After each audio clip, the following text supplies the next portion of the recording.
Dear viewers, my students, I have come to you again with a class.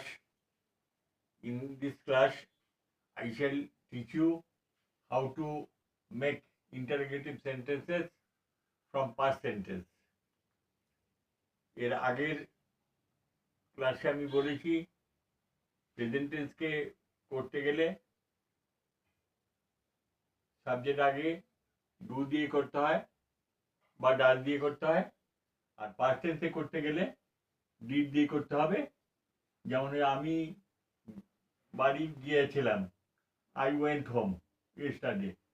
গতকাল আমি বাড়ি গিয়েছিলাম, I went home yesterday. তো যেহেতু ওয়েন্ট আছে পাস্ট টেন্সে করেছিলাম, তাকে প্রশ্নবোধক করতে গেলে আমাকে ডিড দিয়ে প্রশ্ন করতে হবে। ডিড দিয়ে প্রশ্ন না করলে পাস্ট টেন্সকে ইন্টারগ্রেটিভ করা যাবে না। ডিড দিয়ে করলে হচ্ছে দেখো, ডিড আই, ওয়েন্টটা হয়ে যাবে গো হয়ে যাবে, ওয়েন্টটা হয়ে গেল গো। ওই পাস্ট টেন্সটা ডিড দিয়ে প্রশ্ন করলে পাস্ট টেন্সটা গো হয়ে যাবে। গো হোম ইয়েস্টারডে, ব্যাস, নট অফ ইন্টারগ্রেশন দিয়ে দিলে।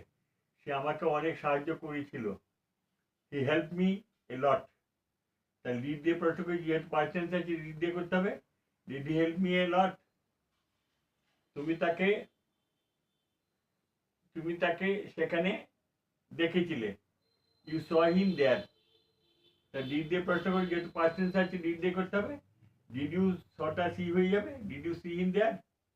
আমি তোমার জন্য অপেক্ষা করেছিলাম, I waited for you. Did দিয়ে প্রশ্ন করে, যেহেতু পাস্ট টেন্সকে ইন্টারপ্রেটিভ করতে হবে। ডিড আই, ওয়েটেডটা ওয়েট হয়ে গেল, প্রেজেন্ট টেন্স হয়ে গেল ফর ইউ। তোমার ভাই একটা কলম কিনেছিল, your brother bought a pen simply. এবার ডিড দিয়ে প্রশ্ন করো, বটটা হয়ে যাবে buy, did your brother buy a pen. এইভাবে যখনই প্রশ্নবোধক চিহ্ন হবে, প্রশ্নবোধক চিহ্ন হচ্ছে অর্থাৎ পাস্ট টেন্সকে নোট অফ ইন্টারগেশন প্রশ্নবোধক বাক্যে পরিণত করতে হবে।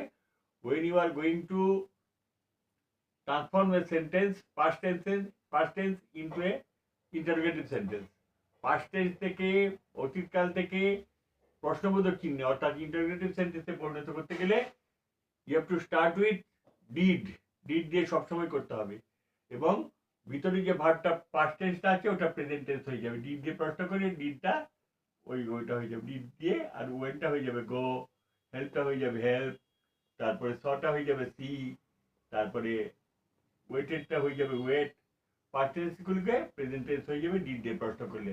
এই হচ্ছে all sorts of past tense, যত রকম পাস্ট টেন্স আছে তাকে সবকিছুই যদি ইন্টারোগেটিভ সেন্টেন্স করতে যাও, তোমাকে এইভাবে ডিড দিয়ে প্রশ্ন করতে হবে, করে গিয়ে আর নোট অফ ইন্টারোগেশন শেষে দিয়ে দেবে, ব্যাস।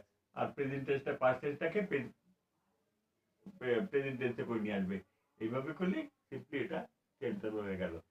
ওকে, no more today, I will meet you in the next class.